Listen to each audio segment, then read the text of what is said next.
ಕಥೆಗೆ ವಿಶೇಷ. ನಾವು ಫೆಬ್ರವರಿ 3, 2007ರಲ್ಲಿ ಒಂದು ಸಣ್ಣ ಪ್ರಯೋಗ ಅಂತ ಶುರು ಮಾಡಿದ್ದು 19 ವರ್ಷ ನಿರಂತರವಾಗಿ ಆಗಿ ಇವತ್ತು 20ನೇ ವರ್ಷಕ್ಕೆ ಕಾಲಿಡ್ತಾ ಇದೆ. ಅಂಥ ಒಳ್ಳೆಯ ಸಂದರ್ಭದಲ್ಲಿ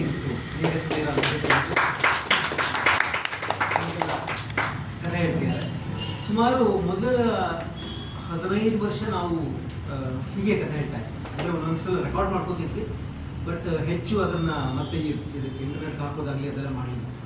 ಈಗ ಸುಮಾರು 4-5 ವರ್ಷದಿಂದ ಪ್ರತಿ ವಾರ 4ವರೆಗೆ ಮಾಡಿಕೊಂಡು ನೋಡೋರು ಇದ್ದಾರೆ, ಆಮೇಲೆ ಸೊ ಅದರಿಂದ ಇದು ನಮಗೆ ಮಾತ್ರ ಸೀಮಿತವಾಗಿಲ್ಲ. ಇವಾಗ ಪ್ರಪಂಚಕ್ಕೂ ಕಥೆಗಳು ಕೇಳೋ ಸೌಭಾಗ್ಯ ಮೇಘಸ್ಮಿರೋ ಕಥೆ ಶುರು ಮಾಡಿ. ಎಲ್ರಿಗೂ ನಮಸ್ಕಾರ. ಕಲಾಸುರುಚಿ ಕಳೆದ ಅನೇಕ ವರ್ಷಗಳಿಂದ ಕೆಲಸ ಮಾಡ್ತಾ ಇರುವ ಸಂಸ್ಥೆ. ಕಲಾಸುರುಚಿಯ ಈ ಸುರುಚಿ ರಂಗಮನೆ ಮತ್ತು ಅದರ ಬೇರೆ ಬೇರೆ ಚಟುವಟಿಕೆಗಳು ಅದನ್ನು ನೋಡ್ತಾ ನಾನು ಕೆಲಸ ಮಾಡ್ತೀನಿ. ನಿಮ್ಗೆ ಗೊತ್ತಿರಬಹುದು, ನಾನು ನಟನಾ ರಂಗಶಾಲೆಯಲ್ಲಿ ಕೆಲಸ ಮಾಡ್ತೀನಿ. ನಾನು ಮೂಲತಃ ನಟ, ಹಾಗೆ ರಂಗಕರ್ಮಿ, ರಂಗಭೂಮಿಯನ್ನು ಅಭ್ಯಾಸ ಮಾಡ್ತಾ ಇದ್ದೀನಿ, ರಂಗಭೂಮಿಯ ವಿದ್ಯಾರ್ಥಿ. ಹಾಗಾಗಿ ಅದರ ಪಾಠನೂ ಮಾಡ್ತೀನಿ ಸ್ವಲ್ಪ. ಹಾಗಾಗಿ ಈ ಕತೆ ಹೇಳೋ ಕಾರ್ಯಕ್ರಮ ಇದೆಯಲ್ಲ ಬಹಳ ವಿಶೇಷವಾದ ಕಾರ್ಯಕ್ರಮ. ಅಂದರೆ ಎಲ್ಲರೂ ಮಾಡೋ ಕಾರ್ಯಕ್ರಮ ಅಲ್ಲ ಇದು. ಇದನ್ನು ಮಾಡೋದಕ್ಕೆ ಬೇರೆಯೇ ಒಂದು ವಿಷನ್ ಬೇಕು. ಆ ಕಾರಣಕ್ಕಾಗಿ ಕಲಾಸುರುಚಿಗೆ ಧನ್ಯವಾದಗಳು. ನನ್ನನ್ನು ಕರೆಸಿದ್ದಕ್ಕೆ ಮತ್ತೆ ಅದಕ್ಕೂ ಕೂಡ. ಈ ಕತೆ ಹೇಳೋ ಪ್ರಕ್ರಿಯೆ ಇದೆಯಲ್ಲ, ಇದು ಬಹಳ ವಿಶೇಷವಾದ ಪ್ರಕ್ರಿಯೆ. ಯಾಕಂದರೆ ಮನುಷ್ಯನ ಅತ್ಯಂತ ಹಳೆಯ ಹವ್ಯಾಸ ಅಥವಾ ಚಟ ಅಂತ ಏನಾದರೂ ಇದ್ರೆ ಅದು ಕತೆ ಹೇಳೋದು. ಅವನು ಕತೆ ಹೇಳ್ತಿದ್ದ, ಅವನು ನೋಡಿದ್ದನ್ನು, ಅವನು ಅನುಭವಿಸಿದ್ದನ್ನು, ಅವನ ಬದುಕಿನ ಅನುಭವಗಳನ್ನು ಇನ್ನೊಬ್ರಿಗೆ ಹೆಂಗೆ ಹೇಳೋದು ಕೇಳಿದ್ರೆ ಅವನು ಕತೆ ಹೇಳೋದು. ಅದರ ಮುಂದುವರಿಕೆಯಾಗಿ ಹಾಡು, ಕುಣಿತ, ಸಾಹಿತ್ಯ, ನಾಟಕ, ರಂಗಭೂಮಿ, ಚಿತ್ರಕಲೆ ಇವುಗಳೆಲ್ಲವೂ ಎವಾಲ್ವ್ ಆಗ್ತಾ ಹೋಯಿತು. ಹಾಗಾಗಿ ಯಾವುದೇ ಕಲಾವಿದನಿಗೆ ಈ ಕತೆ ಹೇಳೋ ಒಂದು ವಿಷಯ ಇದೆಯಲ್ಲ ಬಹಳ ವಿಶೇಷವಾದದ್ದು ಅಂತ. ಹಾಗಾಗಿ ನಾನು ಕತೆ ಹೇಳೋಕ್ಕೆ ಕರೆದಾಗ ಇದೊಂದು ಒಳ್ಳೆ ಅವಕಾಶ ಅಂತ ಅನಿಸ್ತು. ಆದರೆ ಯಾವ ಕತೆ ಹೇಳೋದು? ಮಕ್ಕಳಿಗೆ ಕತೆ ಹೇಳಬೇಕು. ಈ ಆಲ್ರೆಡಿ 900 ಮೇಲೆ ಸಂಚಿಕೆಗಳಾಗಿ ಹೋಗಿದೆ. ಹೇಳದೇ ಇರುವ ಅಥವಾ ಇಲ್ಲಿ ಬರದೇ ಇರುವ ಕಥೆಗಳು ಇರ್ಲಿಕ್ಕೆ ಸಾಧ್ಯನೇ ಇಲ್ಲ. ಯಾವ್ದು ಹೇಳಿದ್ರು ನಾನು ಮತ್ತೆ ರಿಪೀಟ್ ಮಾಡಬೇಕು. ಹಾಗಾಗಿ ಯಾವ ಹೊಸ ಕತೆ ಏನೂ ಇಲ್ಲ. ಇದ್ರ ನಾಟಕದವನಲ್ವಾ, ನಾಟಕದ ಯಾವ್ದಾದ್ರು ಕತೆ ಹೇಳ್ಬಿಡೋಣ. ಮಾಡಿದ ಅಥವಾ ಮಾಡಿಸಿದ ನಾಟಕತೆ ಕತೆ ಹೇಳಬಹುದು. ಸೊ ಹಾಗೆ ನಾಟಕದೇ ಒಂದು ಕಥೆಯನ್ನು ಹೇಳ್ತೀನಿ, 1-2 ಸಮಯ ಹೆಂಗಾಗತ್ತೆ ಹಾಗೆ. ನಾಟಕ ಯಾವುದು ನಿಮ್ಗೆ ಗೊತ್ತಿರ್ಬೋದು. ನಾನು ಈಗ ಹೇಳ್ಬಿಟ್ಟೆ ಇದಾ ಅಂತ ಅನಿಸ್ಬಿಡುತ್ತೆ. ಹಾಗೆ ನಾನು ನೀವು ಕತೆ ಕೇಳ್ತಾರೆ ಇದು ಇಂಥ ನಾಟಕ ಅಂತ. ನಾಟಕ ಓದೋರಿಗೆ ಅಥವಾ ನೋಡಿದವ್ರಿಗೆ ಗೊತ್ತಾಗುತ್ತೆ. ಮಕ್ಕಳಿಗೆ ಬಹುಶಃ ಈ ಕತೆ ಗೊತ್ತಿರ್ಲಿಕ್ಕಿಲ್ಲ. ಒಂದಾನೊಂದು ಕಾಲದಲ್ಲಿ ಒಂದಾನೊಂದು ದೇಶ, ಎಲ್ಲ ಕತೆ ಶುರು ಆಗೋದು ಹಿಂಗೇನೆ. ಒಂದಾನೊಂದು ಕಾಲ, ಒಂದಾನೊಂದು ದೇಶ. ಯಾಕದು ಒಂದಾನೊಂದು ಗೊತ್ತೇ ಯಾಕೆ ಅಂತ? ಯಾಕಂದ್ರೆ ನಮ್ಗೆ ಹೇಳ್ಬಿಡಕ್ಕಾಗಲ್ಲ ಇದು ಇಂಥದ್ದೇ ದೇಶ, ಇಂಥದ್ದೇ ಕಾಲ. ಹೇಳ್ಬಿಟ್ರೆ ಯಾರು ಬಂದು ಹೊಡೆದ್ಬಿಡ್ತಾರೆ ಕೊನೆಗೆ. ಹಂಗಾಗಿ ಒಂದಾನೊಂದು ಕಾಲ, ಒಂದಾನೊಂದು ದೇಶ ಅಂತ ಹೇಳ್ಕೊಂಡು ಶುರು ಮಾಡೋದು. ಆ ಕತೆ ನಮ್ದೇ, ಆದ್ರೆ ಅದನ್ನ ಹೈಡ್ ಮಾಡ್ತಾ ಇರೋದು.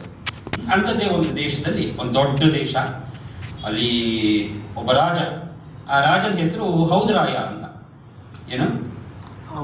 ಹೌದರಾಯ ಅಂತ ಒಬ್ಬ ರಾಜ.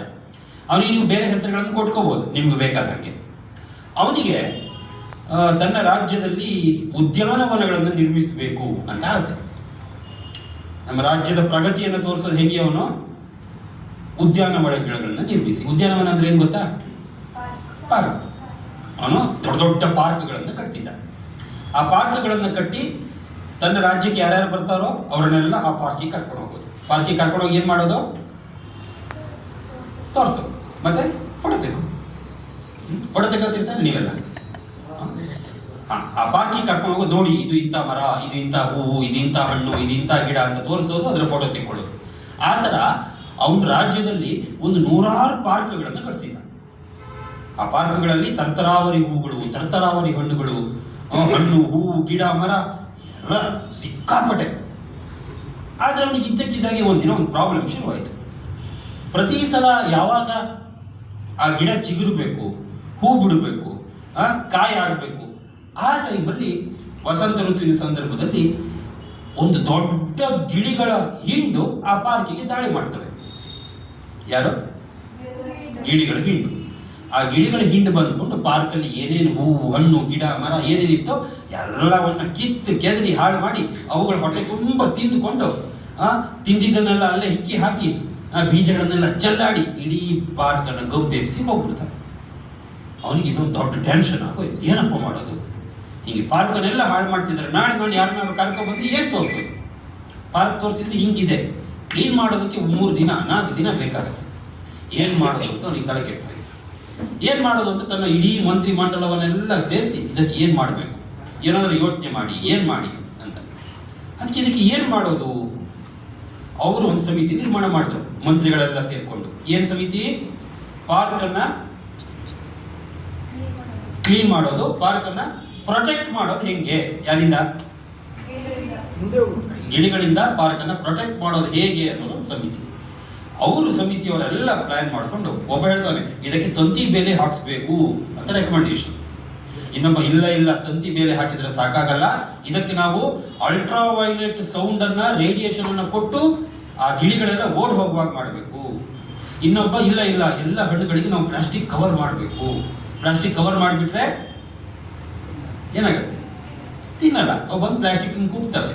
ಅದಕ್ಕೆ ಇನ್ನೊಬ್ಬ ಹೇಳಿದೆ ಇಲ್ಲ ಪ್ಲಾಸ್ಟಿಕ್ ಕವರ್ ಮಾಡಿದ್ರೆ ನಾವು ಪ್ಲಾಸ್ಟಿಕ್ ಗಿಡವನ್ನು ನೆಡಬೇಕು. ಪ್ಲಾಸ್ಟಿಕ್ ಗಿಡ ನೆಟ್ಟರೆ ಪ್ಲಾಸ್ಟಿಕ್ ಹಣ್ಣು ಹೂಗಳನ್ನ ಗಿಳಿಗಳು ಹಾಳು ಮಾಡಲ್ಲ. ಆವಾಗ ಬಂದಾಗ ತೋರಿಸಿದ್ರೆ ಎಲ್ಲ ಸಲ ಅದೇ ತರ ಇದ್ಬಿಡುತ್ತೆ. ಹಿಂಗೆ ಏನೆಲ್ಲ ಆಯ್ತು. ಕೊನೆಗೆ ಇದು ಯಾವುದು ಸರಿ ಆಗ್ತಿಲ್ಲ, ಏನ್ ಮಾಡೋಣ, ಒಂದು 4 ಜನ ಸೆಕ್ಯೂರಿಟಿ ಗಾರ್ಡ್ಗಳನ್ನು ಹಾಕೋಣ, ಪಾರ್ಕನ್ನು ನೋಡ್ಕೊಳ್ಳೋದಕ್ಕೆ ವಾರ್ಡನ್ಗಳು ಸೆಕ್ಯೂರಿಟಿ ಗಾರ್ಡ್ ಹಾಕೋಣ ಅಂತ ಸೆಕ್ಯೂರಿಟಿ ಗಾರ್ಡನ್ನು ಹಾಕಿದ್ರು. ಅವರು ಕೂತ್ಕೊಂಡು ಕಾದ್ರು. ಅವರು ಬೆದರು ಬೊಂಬೆ ಗೊತ್ತಾ? ಬೆದರು ಬೊಂಬೆ ಕಟ್ಟಿದ್ರು. ಬೆದರು ಬೊಂಬೆ ಅಂತ ಹೇಳಿದ್ರೆ ಮನುಷ್ಯನ್ ತರದೆ ಮಡಕೆ ಇರ್ತಾಳೆ, ಒಂದು ಯಾವುದೋ ಹಳೆಯ ಕಿತ್ತೋದ್ ಶರ್ಟು, ಅದರೊಳಗೆ ಎಲ್ಲ ಹತ್ತಿನೋ ಅಥವಾ ಹುಲ್ಲೋ ತುಂಬಿಸಿ ಒಂದು ಹಿಂಗೆ ನಿಂತ್ಕೊಂಡಿರೋ ಬೆದರು ಬೊಂಬೆ, ಅದನ್ನ ಕಟ್ಟಿದ್ರು. ಈ ಗಿಳಿಗಳು ಬಿಡ್ತಾವ? ಮನುಷ್ಯರನ್ನೇ ಬಿಡ್ಲಿಲ್ಲ, ಇನ್ನು ಬೊಂಬೆ ಬಿಡ್ತದ? ಬಂದು ಅದೇ ಮಡಕೆನೆಲ್ಲ ಕೊಟ ಕುಟ್ಟಿ ಮಡಕೆ ಪುಡಿ ಮಾಡಿ ಆ ಬೆದರು ಬೊಂಬೆನ ಕಿತ್ತಾಕಿ ಮತ್ತೆ ಹಣ್ಣು ಹೂವು ಎಲ್ಲಿ ಎಲ್ಲ ಚಲಾಕಿಲಿ ಮಾಡಿ ಹೋದ್ರು. ಏನಪ್ಪ ಮಾಡೋದು? ಈ ಸಲ ಬಲೆ ಹಾಕಿ ಕೂತ್ಕೊಂಡು ಕಾಯೋಣ ಅಂತ. ಬಾಲೆಗೂ ಇಲ್ಲ ಬನೆಲ್ಲ ಕಿತ್ ಹೋದ್ರು. ಕೊನೆಗೆ ಏನ್ ಮಾಡಿದ್ರು, ಒಂದು ಸ್ಮಾರ್ಟ್ ವ್ಯವಸ್ಥೆ ಮಾಡೋಣ ಅಂತ ಹೇಳ್ಕೊಂಡು ಎಲ್ಲ ಬೇರೆ ಫ್ರಾನ್ಸ್ ಇಂದ, ಜರ್ಮನಿಯಿಂದ, ಅಮೆರಿಕಾದಿಂದ, UK ಇಂದ ಎಲ್ಲ ಕಡೆಯಿಂದ ಬೇರೆ ಹೊಸ ಇಕ್ವಿಪ್ಮೆಂಟ್, ಸ್ಮಾರ್ಟ್ ಇಕ್ವಿಪ್ಮೆಂಟ್ ಅನ್ನು ತರಿಸಿ ಗನ್ನು ಎಲ್ಲ ಹಿಡ್ಕೊಂಡು ಕೂತ್ಕೊಂಡು ಶೂಟ್ ಮಾಡೋ ಗನ್ನಲ್ಲ, ಅವುಗಳಿಗೆ ಇನ್ಫ್ರಾರೆಡ್ ರೇಸ್ ಅನ್ನ ಪ್ರೊಜೆಕ್ಟ್ ಮಾಡೋ ಗನ್ನು, ಸ್ಮಾರ್ಟ್ AI ಟೂಲ್ಸ್ ಇರುವಂತ ಗನ್ನು. ಅದರಲ್ಲಿ ಎಲ್ಲ ಶೂಟ್ ಮಾಡಿ ಆ ಗಿಳಿಗಳಿಗೆ ತಾಗ್ತದ, ಎಲ್ಲ ಹಾರ್ಕೊಂಡು ಹೋದ್ವು. ಕೊನೆಗೆ ಒಂದೇ ಒಂದು ಗಿಳಿ ಮರಿ ಅದಕ್ಕೆ ತಾಗಿ ಬಿದ್ದೋಯ್ತು. ಗಿಳಿಗಳ ಗುಂಪಲ್ಲಿ ಎಷ್ಟು ಬಿತ್ತೋ? ಎಷ್ಟು? ಒಂದು ಗಿಳಿ ಮರಿ ಬಿದ್ದೋಯ್ತು. ಈ ಸೇವಕರಿಗೆ ಯಾರು ಇದ್ರಲ್ಲ ಸೆಕ್ಯೂರಿಟಿ ಗಾರ್ಡ್, ಅವರಿಗೆ ಖುಷಿ. ನಮ್ಮ ಪ್ಲಾನ್ ಸಕ್ಸಸ್ ಆಯ್ತು ಅಂತ ಹೇಳ್ಕೊಂಡು ಆ ಗಿಳಿ ಮರಿನ ಎತ್ಕೊಂಡು ಊರಲ್ಲೆಲ್ಲ ತಿರುಗಾಡ್ಕೊಂಡು ಸುತ್ತಾಡ್ಕೊಂಡು ರಾಜನ ಎದುರು ತಗೊಂಡೋಗಿ ನಿಲ್ಲಿಸಿದ್ರು. ನೋಡಿ ಇದೇ ಗಿಳಿ ಮರಿ, ಈ ಗಿಳಿ ಮರಿ ಹಿಡಿಬೇಕು ಅಂತ ನಮಗೆ ನೀವು 3 ತಿಂಗಳು ಸಂಬಳ ಕೊಟ್ಟಿಲ್ವಲ್ಲ, ಈಗ ಕೊಡಿ ಸಂಬಳ, ನೋಡಿ ಹಿಡ್ಕೊ ಬಂದಿದ್ದೀವಿ ನಾವು ಅಂತ ಗಿಳಿ ಮರಿನ ತೋರಿಸಿದ್ರು. ರಾಜಂಗೂ ಒಂದು ಕಡೆ ಖುಷಿ, ಗಿಳಿ ಮರಿ ಸಿಕ್ತು. ಅಲ್ಲಿ ಇದನ್ನು ಏನ್ ಮಾಡೋದು? ಈ ಗಿಳಿ ಮರಿನ, ಈ ಒಂದು ಗಿಳಿ ಮರಿ ಇಟ್ಕೊಂಡು ಏನ್ ಮಾಡೋದು? ಅವನಿಗೆ ಏನ್ ಮಾಡೋದು ಗೊತ್ತಾಗ್ತಿಲ್ಲ. ಅದಕ್ಕೆ ಮತ್ತೆ ತನ್ನ ಮಂತ್ರಿಗಳನ್ನೆಲ್ಲ ಕರೆದ. ಮಂತ್ರಿಗಳೆಲ್ಲ ಬಂದ್ರು, ಏನ್ ಮಾಡೋಣ ಇದಕ್ಕೆ ಈಗ ಏನ್ ಮಾಡೋಣ ಅಂದ್ರೆ ಏನ್ ಮಾಡೋಣ ಅಂತ ಪ್ಲಾನ್ ಮಾಡಕ್ಕೆ ಒಂದು ಸಮಿತಿ ಮಾಡೋಣ ಅಂತ ಹೇಳಿದ್ರು. ಅವರು ಎಲ್ಲ ಎಕ್ಸ್ಪರ್ಟ್ಗಳನ್ನೆಲ್ಲ ಕರೆಸಿ ಒಂದು ಸಮಿತಿ ಮಾಡಿದ್ರು. ಆ ಸಮಿತಿ ಕೆಲಸ ಏನು? ಆ ಗಿಳಿ ಮರಿಗೆ ಏನ್ ಮಾಡೋದು ಅಂತ ಪ್ಲಾನ್ ಮಾಡೋದು, ಏನು ಮಾಡೋದಲ್ಲ, ಏನ್ ಮಾಡೋದು ಅಂತಾನೆ ಪ್ಲಾನ್ ಮಾಡೋದು ಒಂದು ಸಮಿತಿ. ಅವರು ಏನ್ ಮಾಡಿದ್ರು, ಎಲ್ಲ ಯೋಚನೆ ಮಾಡಿ ಅದು ಮಾಡಿ ಇದು ಮಾಡಿ ಒಂದು ಡಿಸಿಷನ್ಗೆ ಬಂದ್ರು. 3 ತಿಂಗಳು ಮೀಟಿಂಗ್ ಮಾಡಿ ಒಂದು ಡಿಸಿಷನ್ಗೆ ಬಂದ್ರು. ಡಿಸಿಷನ್ ಏನಪ್ಪ ಅಂದ್ರೆ, ನಾವು ಈ ಗಿಳಿ ಮರಿಗೆ ಎಜುಕೇಶನ್ ಕೊಡಬೇಕು. ಏನ್ ಎಜುಕೇಶನ್ ಅಂದ್ರೆ? ಶಿಕ್ಷಣ. ಅದಕ್ಕೆ ನಾವು ಹೇಳ್ಕೊಡ್ಬೇಕು. ಪಾಪ ಅದಕ್ಕೆ ಯಾರು ಹೇಳ್ಕೊಟ್ಟಿಲ್ಲ, ಹೌದಾ? ಏನ್ ಮಾಡಬೇಕು ಅಂತ. ನೀವೆಲ್ಲ ಸ್ಕೂಲಿಗೆ ಹೋಗ್ತೀರಿ ತಾನೆ? ಹೋಗ್ತೀರಾ ಸ್ಕೂಲ್ಗೆ? ಸ್ಕೂಲ್ಗೆ ಹೋಗ್ತೀಯ ನಾಣ? ಹೋಗ್ತೀಯಾ? ನೀನು ಹೋಗ್ತೀಯ ಸ್ಕೂಲ್ಗೆ? ಸ್ಕೂಲ್ ಹೋಗ್ತೀರೇನೋ, ನಿಮ್ಗೆಲ್ಲ ಕಲಿಸ್ತಾರೆ ಸ್ಕೂಲಲ್ಲಿ. ಹಂಗೇನೆ ನಾವು ಈ ಗಿಳಿ ಮರಿಗೂ ಹೇಳ್ಕೊಡ್ಬೇಕು, ಕಲಿಸ್ಕೊಡ್ಬೇಕು. ಇಲ್ಲದೆ ಹೋದ್ರೆ ಇದಕ್ಕೆ ಗೊತ್ತಾಗಲ್ಲ. ಇದೇನ್ ಮಾಡತ್ತೆ, ಎಲ್ಲ ಗಿಡ ಹಾಳು ಮಾಡತ್ತೆ, ಎಲ್ಲ ಹಣ್ಣು ತಿಂದು ಬಿಸಾಡತ್ತೆ, ಆ ಗಿಡಗಳನ್ನೆಲ್ಲ ಕಿತ್ತಾಗತ್ತೆ. ಇದಕ್ಕೆ ನಾವು ಎಜುಕೇಶನ್ ಕೊಡಬೇಕು. ಏನ್ ಎಜುಕೇಶನ್ ಕೊಡೋದು ಗಿಳಿ ಮರಿಗೆ? ಅದಕ್ಕೆ ಅಂತ ಇನ್ನೊಂದು ಸಮಿತಿ ಮಾಡಿದ್ರು, ಒಂದು ಪಠ್ಯ ಪುಸ್ತಕ ರಚನಾ ಸಮಿತಿ ಅಂತ. ಪಠ್ಯ ಪುಸ್ತಕ ಅಂದ್ರೆ ಟೆಕ್ಸ್ಟ್ ಬುಕ್. ನೀವೆಲ್ಲ ಟೆಕ್ಸ್ಟ್ ಬುಕ್ ನೋಡಿದ್ದೀರಲ್ವಾ, ಓದಿದ್ದೀರಿ ಟೆಕ್ಸ್ಟ್ ಬುಕ್ ಅನ್ನ. ಆ ಟೆಕ್ಸ್ಟ್ ಬುಕ್ ಅನ್ನ ಬರೆಯೋಕೆ ಯಾರು ಜನ ಬೇಕಲ್ಲ, ಹಾಗೆ ಗಿಳಿಗೆ ಒಂದು ಟೆಕ್ಸ್ಟ್ ಬುಕ್ ಅನ್ನ ಮಾಡಬೇಕು. ಟೆಕ್ಸ್ಟ್ ಬುಕ್ ಅನ್ನ ಮಾಡೋದಕ್ಕೆ ಒಂದು ಸಮಿತಿಯನ್ನು ಮಾಡಿ ಅದಕ್ಕೆ 1 ತಿಂಗಳು ಟೈಮ್ ಕೊಟ್ಟು ಅವರು ಮೀಟಿಂಗ್ ಮಾಡಕ್ಕೆ ಕಳಿಸಿದ್ರು. ಅವರು ಮೀಟಿಂಗ್ ಮಾಡ್ಕೊಂಡು ಬಂದು, ನಾವು ಇದಕ್ಕೆ ಶಿಸ್ತನ್ನ ಹೇಳ್ಕೊಡ್ಬೇಕು, ಡಿಸಿಪ್ಲಿನ್ ಅನ್ನು ಹೇಳ್ಕೊಡ್ಬೇಕು, ಸಂಗೀತ ಹೇಳ್ಕೊಡ್ಬೇಕು, ಅಕ್ಷರ ಹೇಳ್ಕೊಡ್ಬೇಕು, ಮ್ಯಾಥಮೆಟಿಕ್ಸ್ ಹೇಳ್ಕೊಡ್ಬೇಕು, ವಿಜ್ಞಾನ ಹೇಳ್ಕೊಡ್ಬೇಕು, ಗಿಡ ನೆಡೋದು ಹೆಂಗೆ ಅಂತ ಹೇಳ್ಕೊಡ್ಬೇಕು, ಅಡುಗೆ ಮಾಡೋದು ಹೆಂಗೆ ಅಂತ ಎಲ್ಲವನ್ನ ಹೇಳ್ಕೊಡ್ಬೇಕು. ಆವಾಗ ಇದಕ್ಕೆ ಗೊತ್ತಾಗುತ್ತೆ, ಇದು ಎಜುಕೇಟೆಡ್ ಆದ್ರೆ ಇದು ನಮ್ಮ ಗಿಡವನ್ನು ಹಾಳು ಮಾಡಲ್ಲ ಅಂತ ರಾಜನ ಹತ್ರ ಹೇಳಿದ್ರು. ರಾಜನ್ಗೆ ಈ ಪ್ಲಾನು ತುಂಬಾ ಖುಷಿ ಆಯ್ತು. ನೀವು 1 ತಿಂಗಳ ಟೈಮ್ ತಗೊಂಡಿದ್ದಕ್ಕೂ ಸಾರ್ಥಕ ಆಯ್ತು, ಇದನ್ನು ನೀವು ಮಾಡಿ ಅಂತ ಹೇಳ್ತಾರೆ. ಆಯ್ತು, ಮಾಡ್ಬೇಕಲ್ಲ, ಆದ್ರೆ ಟೈಮ್ ಬೇಕಲ್ಲ ಇದನ್ನೆಲ್ಲ ರೆಡಿ ಮಾಡೋದಕ್ಕೆ. ಅಲ್ಲಿ ತನಕ ಗಿಳಿನೇನ್ ಮಾಡೋದು? ಅರಮನೆಯಲ್ಲಿ ಓಡಾಡ್ಕೊಂಡು ಇಡಕ್ ಬಿಟ್ರು. ಆ ಗಿಳಿ ಮನೆ ಹಿಡಿಯಕ್ಕೆ ಸಿಗತ್ತಾ? ಹಾರಾಡ್ಕೊಂಡು ಓಡಾಡ್ಕೊಂಡು ತಿರುಗಾಡ್ಕೊಂಡು ಇತ್ತು. ಆಗ ರಾಜನ್ ಸಿಟ್ಟು ಬಂತಿದೆ, ಇರಿಟೇಟ್ ಮಾಡ್ತಿದೆ, ಇದಕ್ಕೊಂದು ಏನಾದ್ರೂ ಒಂದು ಪಂಜರ ಮಾಡಿ ಹಾಕ್ಬಿಡಿ ಅಂತ.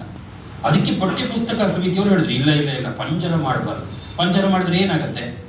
ಅದಕ್ಕೆ ಶಿಕ್ಷೆ ಕೊಟ್ಟಂಗಾಗತ್ತೆ. ಶಿಕ್ಷೆ ಕೊಡಬಾರ್ದು. ನಾವು ಅದಕ್ಕೆ ಪಂಜರದ ಹಾಗೆ ಇರೋ ಒಂದು ಶಾಲೆಯನ್ನ ನಿರ್ಮಾಣ ಮಾಡೋಣ ಅಂತ ಶಾಲೆ ಕಟ್ಟೋಕೆ ಪ್ಲಾನ್ ಮಾಡ್ತಾರೆ. ಶಾಲೆಯಲ್ಲಿ ಏನೇನಿರುತ್ತೆ? ನಿಮ್ಮ ಶಾಲೆಯಲ್ಲಿ ಏನಿದೆ? ಬೆಂಚ್ ಇದೆ, ಬೋರ್ಡ್ ಇದೆ, ಇನ್ನೇನಿದೆ? ಡೆಸ್ಕ್ ಇದೆ. ನಿಮ್ಮ ಶಾಲೆಯಲ್ಲಿ ಏನಿದೆ? ಚಾಕ್ ಪೀಸ್ ಇದೆ. ಆಮೇಲೆ ನಿಮ್ಮ ಶಾಲೆಯಲ್ಲಿ ಏನಿದೆ? ಆಟ ಸಾಮಾನು ಇದೆ. ನಿಮ್ಮ ಶಾಲೆಯಲ್ಲಿ ಬುಕ್ಸ್ ಇದೆ. ನಿಮ್ಮ ಶಾಲೆಯಲ್ಲಿ ಏನಿದೆ? ಡಸ್ಟರ್ ಇದೆ. ಇನ್ನೇನಿದೆ? ನಿಮ್ಮ ಶಾಲೆಯಲ್ಲಿ ಏನಿದೆ? ಕ್ಲಾಸ್ ರೂಮ್ ಇದೆ. ಕರೆಕ್ಟ್, ನೋಡು, ನೀವು ಯಾರು ಹೇಳಿಲ್ಲ, ಕ್ಲಾಸ್ ರೂಮ್ ಇದೆ. ಕ್ಲಾಸ್ ರೂಮ್ ಇರೋದಕ್ಕೇನೆ ಅದು ಸ್ಕೂಲು. ಇಲ್ಲದ್ರೆ ಏನಾಗ್ತಿತ್ತು? ಆಗ್ತಿರ್ಲಿಲ್ಲ ಅಲ್ವಾ? ಹಂಗೇನೆ ಈಗ ಕ್ಲಾಸ್ ರೂಮ್ ಇರುವ, ಡೆಸ್ಕು, ಬೆಂಚು ಎಲ್ಲ ಇರುವ ಒಂದು ಪಂಜರ ಕಟ್ಟಬೇಕು ಅಂತ ಹೇಳ್ಕೊಂಡು ಆ ಊರಲ್ಲಿ ಯಾರ್ಯಾರು ಇಂಜಿನಿಯರ್ಸ್ ಇದ್ದಾರೋ ಆ ಎಲ್ಲ ಇಂಜಿನಿಯರ್ಸ್ ಅನ್ನ ಕರೆದ್ರು. ನೋಡಿ, ನೀವು ಇದಕ್ಕೆ ಪ್ಲಾನ್ ಮಾಡಿ ಒಂದು ಪಂಜರ ಕಟ್ಟಿ. ಆದ್ರೆ ಅದು ಪಂಜರದ ಹಾಗಿರ್ಬಾರ್ದು. ಅದು ಯಾವ ತರ ಇರಬೇಕು? ಶಾಲೆ ತರ ಇರಬೇಕು. ಅದಕ್ಕೆ ಹೋದ್ರೆ ಅದಕ್ಕೆ ನಾನು ಕಲಿಬೇಕು ಅಂತ ಗಿಳಿಗೆ ಅನಿಸ್ಬೇಕು. ಆ ತರದ ಒಂದು ಪಂಜರ ಕಟ್ಟಬೇಕು ಅಂತ ಒಂದು ದೊಡ್ಡ ಉದ್ಯಾನವನವನ್ನೇ ಕಡಿದು ನಾಶ ಮಾಡಿ ಅಲ್ಲಿ ಒಂದು ಪಂಜರ ಶಾಲೆಯನ್ನು ಕಟ್ತಾರೆ. ಅಲ್ಲಿ ಓದೋದಕ್ಕೆ ಒಂದು ರೂಮು, ಕುಣಿಯೋದಕ್ಕೆ ಒಂದು ರೂಮು, ಸೈನ್ಸಿಗೆ ಒಂದು ರೂಮು, ಮ್ಯಾಥ್ಸಿಗೆ ಒಂದು ರೂಮು, ಸೋಷಿಯಲ್ ಸೈನ್ಸಿಗೆ ಮತ್ತೊಂದು ರೂಮು, ಪಿಟಿಗೆ ಮತ್ತೊಂದು ರೂಮು, 100 ತರದ ರೂಮ್ಗಳು ಒಂದು ಪಂಜರದ ಒಳಗಡೆ. ಅದನ್ನೆಲ್ಲ ಮಾಡಿದ್ರೆ ಸಾಕ? ಇದನ್ನ ಉದ್ಘಾಟನೆ ಮಾಡಬೇಕು. ಯಾರ ಹತ್ರ ಉದ್ಘಾಟನೆ ಮಾಡಿಸೋದು? ಯಾರ ಹತ್ರ ಮಾಡಿಸೋಣ ಉದ್ಘಾಟನೆ? ಗಿಳಿ ಹತ್ರ ಮಾಡಿಸದ? ನಿಮ್ ಸ್ಕೂಲಲ್ಲಿ ನೀವ್ಯಾರಾದ್ರೂ ಉದ್ಘಾಟನೆ ಮಾಡಿದ್ರ? ಮಾಡ್ಲಿಲ್ಲ. ಯಾರ ಹತ್ರ ಮಾಡಿಸಿದ್ರಿ? ಪ್ರಿನ್ಸಿಪಾಲ್ ಏನ್ ದೊಡ್ಡ ರಾಜನ ಹತ್ರ ಉದ್ಘಾಟನೆ ಮಾಡಿಸ್ಬೇಕು. ಯಾಕೆ? ಈಗ ನಮ್ಮಲ್ಲಿ ಇಲ್ಲಿ ತುಂಬಾ ಸರ್ಕಲ್ಗಳು ಅಥವಾ ಹೊಸ ಹೊಸ ಕಟ್ಟಡಗಳು, ರಸ್ತೆಗಳೆಲ್ಲ ಆಗುತ್ತೆ. ಯಾರು ಉದ್ಘಾಟನೆ ಮಾಡ್ತಾರೆ? ನಾವು ನೀವ್ಯಾರಾದ್ರೂ ಒಂದು ಉದ್ಘಾಟನೆ ಮಾಡ್ತೀವಾ? ಯಾರು ಬೇಕು ಅದಕ್ಕೆ? ಮಿನಿಸ್ಟ್ರು ಬೇಕು, ಸಚಿವರು ಬೇಕು, CM ಬೇಕು, PM ಬೇಕು, ರಾಷ್ಟ್ರಪತಿ, ಇಂಥವ್ರು ಬೇಕು ಅಲ್ವಾ? ಹಂಗೇನೆ ಈ ಪಂಜರವನ್ನು ಯಾರ ಹತ್ರ ಉದ್ಘಾಟನೆ ಮಾಡಿಸೋಣ? ಈಗ ರಾಜನ ಹತ್ರ ಉದ್ಘಾಟನೆ ಮಾಡಿಸೋಣ ಅಂತ ಪ್ಲಾನ್ ಮಾಡಿ ರಾಜನನ್ನ ಕರೆದ್ರು. ಅದಕ್ಕೊಂದು ದೊಡ್ಡ ಮೆರವಣಿಗೆ. ಆ ರಾಜ ಏನ್ ಮಾಡ್ದ? ತಾನೊಬ್ಬನೇ ಬರಲಿಲ್ಲ, ತನ್ನ ಸುತ್ತಮುತ್ತ ಇನ್ನೂ ಬೇರೆ ಬೇರೆ ರಾಜ್ಯಗಳಿದ್ವಲ್ಲ ಅವರನ್ನೆಲ್ಲ ನೋಡಿ ಕರೆಸಿ, ನಾವು ಗಿಳಿಯನ್ನ ಎಜುಕೇಟ್ ಮಾಡ್ತಿದೀವಿ, ಜಗತ್ನಲ್ಲಿ ಗಿಳಿಗೋಸ್ಕರ ಮೊದಲ ಶಾಲೆ ಕಟ್ಟಿದ ದೇಶ ನಮ್ದು, ಇದು ಎಲ್ರಿಗೂ ಗೊತ್ತಾಗಬೇಕು ಅಂತ ಅಕ್ಕಪಕ್ಕದ ರಾಜ್ಯಗಳನ್ನೆಲ್ಲ ಕರೆದು ಒಂದು ದೊಡ್ಡ ಸಮಾರಂಭ ಮಾಡಿ, ಮೆರವಣಿಗೆ ಮಾಡಿ, ಅದ್ರ ಉದ್ಘಾಟನೆ ಕಾರ್ಯಕ್ರಮ ಮಾಡಿ, ಊರಲ್ಲಿರೋರನ್ನೆಲ್ಲ ಕರೆದು ಅವರಿಗೆ ಊಟ ಹಾಕಿ, ಇದರದ್ದು ಸಪರೇಟ್ ಆದ ಒಂದು ಮೀಡಿಯಾ ಲೈವ್, ಯೂಟ್ಯೂಬ್ ಲೈವ್ ಮಾಡಿ ಉದ್ಘಾಟನೆ ಮಾಡ್ತಾರೆ. ಉದ್ಘಾಟನೆ ಮಾಡಿದ ಹೆಂಗೆ ಗೊತ್ತಾ? ಓದೋ ಕೋಣೆಗೆ ಹೋಗಿ ರಾಜ ಓದೋದು, ಬರೆಯೋ ಕೋಣೆಗೆ ಹೋಗಿ ರಾಜ ಬರೆಯೋದು, ಮಲಗೋ ಕೋಣೆಗೆ ಹೋಗಿ ರಾಜ ಅಲ್ಲೇ ಮಲಗೋದು. ಅವನೇ ಆ ಪಂಜರದೊಳಗೆ ಹೋಗಿ ತಾನೇ ಪಂಜರದೊಳಗೆ ಇದ್ದು ಅದರ ಉದ್ಘಾಟನೆಯನ್ನ ಮಾಡ್ದ. ಉದ್ಘಾಟನೆ ಮಾಡಿ ಕಾರ್ಯಕ್ರಮ ಎಲ್ಲ ಮುಗಿಸಿ ಆ ಗಿಳಿಯನ್ನು ತಂದು ಪಂಜರದೊಳಗೆ ಹಾಕಿದ್ರು. ಅಲ್ಲಿಂದ ಆಚೆಗೆ ಅದರದ್ದು ಎಜುಕೇಶನ್ ಅಂತ ಶುರು. ಫಸ್ಟ್ ಎಜುಕೇಟ್ ಮಾಡೋದಕ್ಕೆ ಟೆಸ್ಟ್ ಮಾಡೋಕೆ ಶುರು ಮಾಡಿದ್ರು. ಫಿಸಿಕಲ್ ಟೆಸ್ಟು, ಆಪ್ಟಿಟ್ಯೂಡ್ ಟೆಸ್ಟು, ಆಮೇಲೆ ಇನ್ನೇನು ಟೆಸ್ಟು, ನಿಮ್ಗೆ ಇನ್ನೇನು ಟೆಸ್ಟ್ ಮಾಡ್ತಾರೆ? ಐ ಟೆಸ್ಟು, ಮ್ಯಾಥ್ಸ್ ಟೆಸ್ಟು, ಆಮೇಲೆ ಫಿಸಿಕ್ಸ್ ಟೆಸ್ಟ್, ಎಲ್ಲ ಟೆಸ್ಟ್, ಡ್ರಾಯಿಂಗ್ ಟೆಸ್ಟ್, ಏನೇನು ಬರುತ್ತೆ ಗಿಳಿಗೆ, ಏನೇನು ಬರಲ್ಲ ಅದ್ರ ರೆಕ್ಕೆ ಕಟ್ ಮಾಡಿ ತಗೊಂಡೋಗಿ ಅದನ್ನು ಕೊಯ್ದು ಅದರೊಳಗೆ ಏನಿದೆ ಅಂತ ಟೆಸ್ಟ್ ಮಾಡಿದ್ರು. ಕೊಕ್ಕೊಳಗೆ ಏನಿದೆ ಟೆಸ್ಟ್ ಮಾಡಿದ್ರು, ತಲೆ ಒಳಗೆ ಏನಿದೆ ಟೆಸ್ಟ್ ಮಾಡಿದ್ರು, ಕಣ್ಣೊಳಗೆ ಏನಿದೆ, ಕಾಲಲ್ಲಿ ಏನಿದೆ, ಈ ಗಿಳಿ ಒಳಗಡೆ ಏನೇನಿದೆ ಅಂತೆಲ್ಲ ಟೆಸ್ಟ್ ಮಾಡಿ ಅದಕ್ಕೆ ಎಜುಕೇಟ್ ಮಾಡೋಕೆ ಶುರು ಮಾಡಿದ್ರು. ಒಬ್ಬ ಬರ್ತಾನೆ ಆ ಅಂತ ಹೇಳ್ಕೊಟ್ಟ. ಏನ್ ಹೇಳ್ಕೊಟ್ಟ? ಗಿಳಿ ಏನ್ ಹೇಳ್ತದಕ್ಕೆ? ಗಿಳಿಗೆಲ್ಲ ಹೇಳಕ್ ಬರುತ್ತೆ. ಗಿಳಿ ಟೇಮ್ ಟೇಮ್ ಅಂತ ಹೇಳ್ತು. ಆಮೇಲೆ ಇನ್ನೊಬ್ಬ ಬಂದ ಈ ಹೇಳ್ದ. ಗಿಳಿ ಏನ್ ಹೇಳ್ತಾವ? ಟೇಮ್ ಟೇಮ್ ಅಂತ ಹೇಳ್ತು. ಮತ್ತೊಬ್ಬ ಬಂದು ಸರೆ ಗ ಮ ಪ ದ ನಿ ಸ ಹೇಳ್ಕೊಟ್ಟ. ಗಿಳಿ ಏನ್ ಹೇಳ್ತಾವ? ಟೇಮ್ ಟೇಮ್ ಅಂತ. ಇನ್ನೊಬ್ಬ ಬಂದು ಸರಿ ದ ಪ ಮ ಗ ರೇ ಸ ಹೇಳ್ಕೊಟ್ಟ. ಗಿಳಿ ಏನ್ ಹೇಳ್ತಾವ? ಟೇಮ್ ಟೇಮ್. ಎರಡಕ್ಕೂ ಟೇಮ್ ಟೇಮ್ ಟೇಮ್ ಟೇಮ್ ಟೇಮ್ ಟೇಮ್ ಟೇಮ್ ಟೇಮ್. ಅವರಿಗೆ ಸಾಕಾಯ್ತು, ಬಿಡ್ಲಿಲ್ಲ. ಫಿಸಿಕಲ್ ಟೀಚರ್ ಬಂದ್ರು, ಕರಾಟೆ ಹೇಳ್ಕೊಟ್ಟ. ಗಿಳಿಗೆ ಕರಾಟೆ, ಮಾರ್ಷಲ್ ಆರ್ಟ್ ಹೇಳ್ಕೊಡೋದು. ನೆಕ್ಸ್ಟ್ ಇನ್ನೊಬ್ಬ ಬಂದ ಅಬ್ಯಾಕಸ್, ಗಿಳಿಗೆ ಲೆಕ್ಕ ಮಾಡೋದು ಹಿಂಗೆ ಅಂತ ಹೇಳ್ಕೊಡೋದು. ಇನ್ನೊಬ್ಬ ಬಂದ ಇನ್ನೊಂದು ಸೈನ್ಸ್ ಫಾರ್ಮುಲಾ ಹೇಳ್ಕೊಟ್ಟ. ಇನ್ನೊಬ್ಬ ಬಂದ ನಮ್ಮ ದೇಶದ ಇತಿಹಾಸ, ಮೊದಲ ರಾಜ ಯಾರು, ಎರಡನೇ ರಾಜ ಯಾರು, ಮೂರನೇ ರಾಜ ಯಾರು, ನಾಲ್ಕನೇ ರಾಜ ಯಾರು, ಹಿಂಗೆ ರಾಜ್ಯದ ಇತಿಹಾಸ ಎಲ್ಲ ಹೇಳ್ಕೊಟ್ಟ. ಹಿಂಗೆ ಹೇಳ್ಕೊಟ್ಟು ಬರೋಬ್ಬರಿ 3 ವರ್ಷ ಟ್ರೈನಿಂಗ್ ಕೊಟ್ರು. ಎಷ್ಟೋ? 3 ವರ್ಷ ಟ್ರೈನಿಂಗ್ ಕೊಡೋಷ್ಟೊತ್ತಿ ರಾಜನಿಗೆ ಇದು ಮತ್ತೆ ಹೋಗ್ಬಿಟ್ಟು. ಹಿಂಗೊಂದು ಪಂಜರ ಶಾಲೆ ಅಂತ ಇತ್ತು, ಗಿಳಿಗೆ ಟ್ರೈನಿಂಗ್ ಪ್ರೋಗ್ರಾಮ್ ಅಂತ ಇತ್ತು, ಅದಕ್ಕೊಂದು ಸಮಿತಿ ಇತ್ತು. ಅವ್ರು ಏನ್ ಮಾಡಿದ್ರು ಮರ್ತೋಯ್ತು. ಮೀಡಿಯಾದವ್ರು ಪ್ರಶ್ನೆ ಕೇಳಿದ್ರು, ಏನಾಯ್ತು ನಿಮ್ದು ಸ್ಕೂಲು? ಕೇಳ್ತಾರಲ್ಲ ಮೀಡಿಯಾದವ್ರ ಪ್ರಶ್ನೆನ, ರಾಜರ ನೀವ್ ಏನ್ ಮಾಡಿದ್ರಿ ಅಂತ ಹಂಗೆ ಕೇಳಿದ್ರು, ಏನಾಯ್ತು ನಿಮ್ ಸ್ಕೂಲು? ಅದು ನೆನಪಾಯ್ತು. ಓ ಹೌದಲ್ವಾ, ಕರೆಕ್ಟ್, 3 ವರ್ಷದ ಹಿಂದೆ ನಾನು ಇದಕ್ಕೊಂದಿಷ್ಟು ಕೋಟಿ ರೂಪಾಯಿ ಕೊಟ್ಬಿಟ್ಟಿದ್ದೆ. ಸ್ಕೂಲ್ ಏನಾಯ್ತು? ಮಂತ್ರಿಗಳನ್ನೆಲ್ಲ ಕರೆಸ್ದ. ಏನಾಯ್ತು ಸ್ಕೂಲು? ಮಂತ್ರಿಗಳಿಗೆ ಆಗ ನೆನಪಾಯ್ತು. ಓ ಈ ಸ್ಕೂಲ್ ಆಗಿತ್ತಲ್ಲ, ಉದ್ಘಾಟನೆ ಆದ್ಮೇಲೆ ನಾವು ಆ ಕಡೆಗೆ ಹೋಗೇ ಇರ್ಲಿಲ್ಲ. ಏನಾಯ್ತು ಅಂತ ಚೆಕ್ ಮಾಡೋಣ ಅಂತ ಹೇಳ್ಕೊಂಡು ಹೋಗಿ ನೋಡಿ ಅಂತ ಸಮಿತಿ ಹೇಳ್ತಾರೆ. ಯಾವ ಸಮಿತಿಗೆ? ಗಿಳಿನ ಎಜುಕೇಟ್ ಮಾಡಬೇಕು ಅಂತ ಒಂದು ಮಂಡಳಿ ಇತ್ತಲ್ಲ, ಪಠ್ಯ ಪುಸ್ತಕ ಸಮಿತಿ. ಆ ಸಮಿತಿಯವರು ಹೋಗಿ ನೋಡ್ತಾರೆ. ಹೋಗಿ ನೋಡಿದ್ರೆ ಗಿಳಿ ಮಾತಾಡ್ತಿಲ್ಲ ಯಾರ ಜೊತೆಗೂ.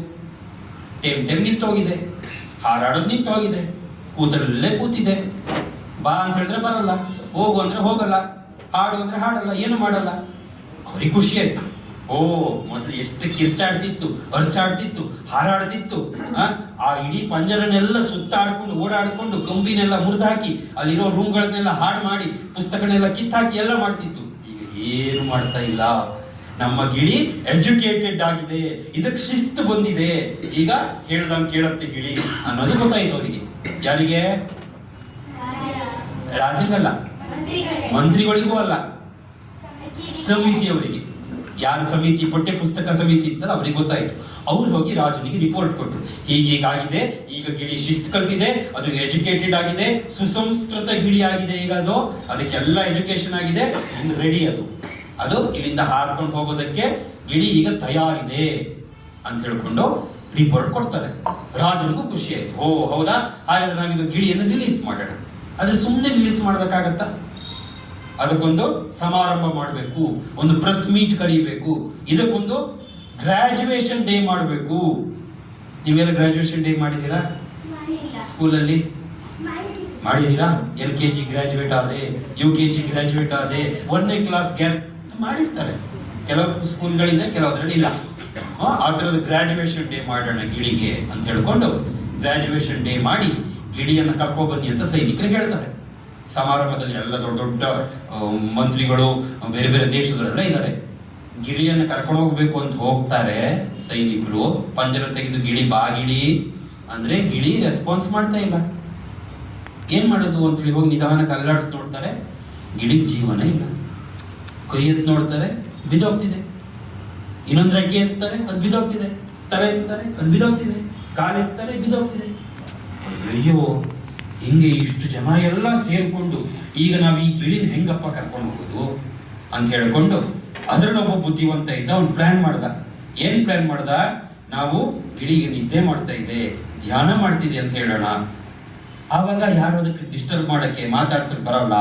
ಅಂತ ಹೇಳ್ಕೊಂಡು ಅದ್ರ ಬೆನ್ನಿಗೆ ಒಂದು ಕೋಲ್ ಕಟ್ಟಿ ಸ್ಟ್ರೈಟ್ ಮಾಡಿ ತಲೆನ ಹೆಂಗ್ ಬೇಕು ಹಂಗೆಲ್ಲ ಗಟ್ಟಿಯಾಗಿ ನಿಲ್ಲಿಸಿ ಅವರೇ ಇಬ್ರು ಹೊತ್ಕೊಂಡು ಹೋಗಿ ಅಲ್ಲಿ ಕರ್ಕೊಂಡು ಹೋಗಿ ಎಲ್ಲ ಸಮಾರಂಭ ಮಾಡಿ ರಾಜ 2 ಗಂಟೆ ಭಾಷಣ ಮಾಡಿ ಆಯ್ತು ಗಿಳಿನೀಗ ಗಾಡಿ ಬಿಟ್ಬಿಡಿ, ಆದ್ರೆ ಗಿಳಿಗೆ ಹೇಳಿ ಇದು ಎಜುಕೇಟ್ ಆದ ಹಾಗೆ ಇದ್ರ ಸಮೂಹ ಇದೆಯಲ್ಲ ಇದ್ರ ಜೊತೆ ಇರೋರು ಅವರೆಲ್ಲ ಇಡೀ ನಮ್ಮ ಉದ್ಯಾನವನ್ನೆಲ್ಲ ಹಾಳು ಮಾಡ್ತಾರೆ, ಅವರಿಗೆ ನೀನು ಹೋಗಿ ಎಜುಕೇಟ್ ಮಾಡಬೇಕು, ನಿನ್ಗೆ ಆ ಜವಾಬ್ದಾರಿ ಇದೆ ಅಂತ ಹೇಳಿ ಗಿಳಿಗೆ ಹೇಳಿ ಕಳಿಸ್ತಾರೆ. ಆ ಸೈನಿಕರು ಆ ಗಿಳಿಯನ್ನು ಹೊದ್ಕೊಂಡು ಯಾವುದೋ ಒಂದು ಕಾಡಿನ ಮಧ್ಯಕ್ಕೆ ಹೋಗಿ ಅಲ್ಲಿ ಬಿಟ್ಟು ತಮ್ಮ ಕೆಲಸ ಆಯ್ತು, ಇನ್ನು ಗಿಳಿ ಉಂಟೋ ಕಾಡುಂಟು ಅಂತ ಹೇಳ್ಕೊಂಡು ವಾಪಸ್ ಬಂದು ಈ ಗಿಳಿಯ ನೀವು ಹಿಡ್ಕೊಂಡು ಹೋದಾಗ್ಲಿಂದ ಅದನ್ನು ಹುಡುಕ್ತಿತ್ತಲ್ಲ ಆ ಗಿಳಿಯ ಈ ಮಿಕ್ಕ ಎಲ್ಲ ಫ್ರೆಂಡ್ಸ್ ಫ್ಯಾಮಿಲಿ ಅಪ್ಪ ಅಮ್ಮ ಅಣ್ಣ ತಮ್ಮ ಅಕ್ಕ ತಂಗಿ ಎಲ್ಲ ಓಡ್ ಹೋಗಿದ್ರಲ್ಲ ಅವರು ಈ ಗಿಳಿ ಎಲ್ಲಿ ಅಂತ ಹುಡುಕ್ತಾ ಅದೇ ಸಮಯಕ್ಕೆ ಸರಿಯಾಗಿ ಅದೇ ಕಾಡಿಗೆ ಬಂದ್ರು. ಯಾವ ಕಾಡಿಗೆ?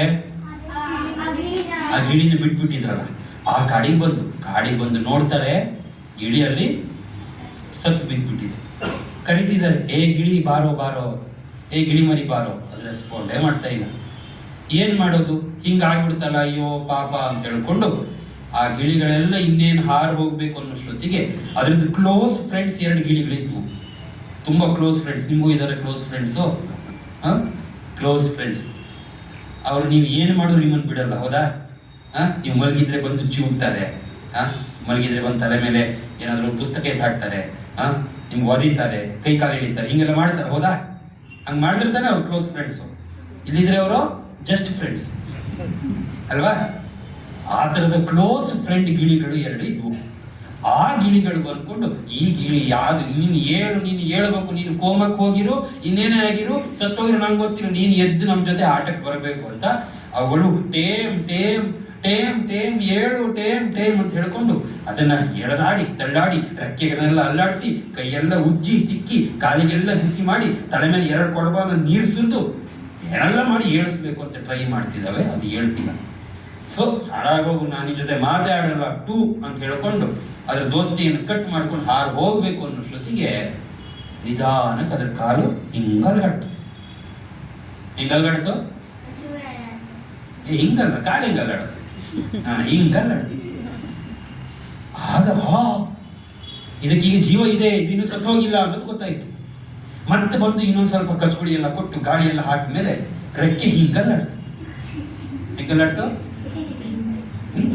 ರೆಕ್ಕೆ ಹಿಂಗಲ್ಲಾಡೋದು, ಹಿಂಗಲ್ಲಾಡ್ತು. ಆಗ ಮಿಕ್ಕ ಎಲ್ಲ ಗಿಳಿಗಳು ಬಂದು ಅವುಗಳು ಗಾಳಿ ಹಾಕಿ ಟೇಮ್ ಟೇಮ್ ಅಂತ ಕೂಗಿ ಕಿರ್ಚಾಡಿ ಹಾಡಿ ಎಲ್ಲ ಮಾಡಿದಾಗ ನಿಧಾನಕ್ಕೆ ಆ ಗಿಳಿ ಏಳಕ್ಕೆ ಶುರು ಮಾಡಿ. ಅಲ್ಲಿ ತನಕ ಜೀವವೇ ಇಲ್ಲ, ಸತ್ತೇ ಹೋಗ್ಬಿಟ್ಟಿದೆ ಅಂತ ಇದ್ದ ಗಿಳಿ ನಿಧಾನಕ್ಕೆ ಕಣ್ಣು ತೆರೆದು ಈ ಗಿಳಿಗಳನ್ನೆಲ್ಲ ನೋಡಿದಾಗ ಖುಷಿ ಆಯ್ತದೆ. ಓ, ಇವುಗಳೆಲ್ಲ ವಾಪಸ್ ಬಂದಿದ್ವೆ, ನಾನು ಇನ್ನೂ ಜೀವಂತವಾಗಿದ್ದೀನಿ, ನಾನು ಹೋಪನ್ನು ಕಳ್ಕೋಬೇಕಾಗಿಲ್ಲ ಅಂತ ಹೇಳ್ಕೊಂಡು ನಿಧಾನಕ್ಕೆ ಹೇಳಕ್ ಟ್ರೈ ಮಾಡುತ್ತೆ. ಒಂದು ಕಾಲು ಎತ್ತಿ ಹಿಂಗಿಡ್ತು ಬಿದ್ದೋಯ್ತು, ಮತ್ತಿನ್ನೊಂದು ಕಾಲು ಎತ್ತು ಬಿದ್ದೋಯ್ತು. ಮಿಕ್ಕ ಎಲ್ಲ ಗಿಳಿಗಳು ಬಂದು ಆ ಗಿಳಿಯನ್ನ ಎತ್ಕೊಂಡು ಅವುಗಳು ಸೇರಿ ಕುಣಿದು ಹಾಡಿ ಹಾರಿ ಟೇಮ್ ಟೇಮ್ ಅಂತ ಕಿರ್ಚಾಡಿ ಅದನ್ನು ಎತ್ಕೊಂಡು ನಿಧಾನಕ್ಕೆ ಹಾರ್ತಾ ಹಾರ್ತಾ ಹಾರ್ತಾ ಹಾರ್ತಾ ಹಾರ್ತಾ ಹಾರ್ತಾ ಆ ಊರು ಬಿಟ್ಟು, ಆ ದೇಶ ಬಿಟ್ಟು, ಆ ಕಾಲ ಬಿಟ್ಟು ಆಕಾಶದಲ್ಲಿ ಹಾರ್ಕೊಂಡು ಹೋಯ್ತು. ಹಾರ್ಕೊಂಡು ಹೋಯ್ತು. ಅಲ್ಲಿ ಕತೆ ಮುಗೀತು. ಗೊತ್ತಾಯ್ತ ಕತೆ ಏನಂತ? ಗೊತ್ತಾಯ್ತಕ್ಕ ಏನಾಯ್ತು ಕತೆ ಅಂತ? ಗೊತ್ತಾಯ್ತು. ಏನಾಯ್ತು? ಏನ್ ಗೊತ್ತಾಯ್ತು? ಪಂಜರ ಶಾಲೆ ಅಂತ. ಆಮೇಲೆ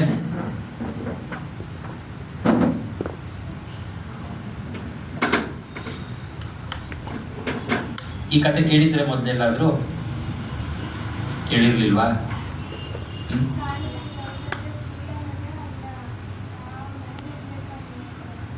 ಪ್ರಾಣಿಗಳಿಗೆ ಅವುಗಳದ್ದೇ ಫ್ರೀಡಮ್ ಇದೆ, ಅವುಗಳದ್ದೇ ರೀತಿ ನೀತಿ ಇದೆ. ಅದಕ್ಕೆ ನಮ್ಗೆ ಗೊತ್ತಿರೋದನ್ನೆಲ್ಲ ಕಲಿಸ್ಬೇಕು ಅಂತ ಹೋದ್ರೆ ಏನಾಗತ್ತೆ? ಅದು ಕಲಿಯಲ್ಲ. ಆಮೇಲೆ ಗಿಳಿ ನೋಡಿದ್ರ ನೀವೆಲ್ಲ? ಗಿಳಿ ಮರಿ ನೋಡಿದ್ರ? ಗಿಳಿ ಹೆಂಗಿರುತ್ತೆ ಅನ್ನೋದು ಗೊತ್ತಲ್ವಾ? ಕೆಂಪು ಕಲರ್ ಇರೋದು ಗಿಳಿ. ನೀನ್ ಯಾವ್ದು ಹೇಳ್ತಿದ್ದಿ ಹೇಳು? ಗ್ಯಾರಂಟಿನಾ? ಕೆಂಪಂದ್ರೆ ನಿಂದು ಬಾಟ್ಲು ಬಣ್ಣ ಇದೆಯಲ್ಲ ಅದೇ ತಾನೆ? ಕರೆಕ್ಟ್ ಅದೇ ಅಲ್ವಾ? ಅದೇ ತರ ಇರುತ್ತೆ ತಾನೆ ಗಿಳಿ? ಕರೆಕ್ಟ್. ನೋಡಿದೀರಾ ಗಿಳಿನ? ಗಿಳಿ ಗಿಳಿ ಜೊತೆ ಮಾತಾಡಿದ್ದೀರಾ ಇಲ್ವಾ? ಗಿಳಿ ಮಾತಾಡುತ್ತೆ ಗೊತ್ತು ತಾನೆ? ಈ ಗಿಳಿ ಮಾತಾಡುತ್ತೆ, ನಮ್ಮ ನಾಟಕದಲ್ಲಿ ಮಾತಾಡುತ್ತೆ, ಕಥೆಯಲ್ಲಿ ಮಾತಾಡುತ್ತೆ ಗಿಳಿ.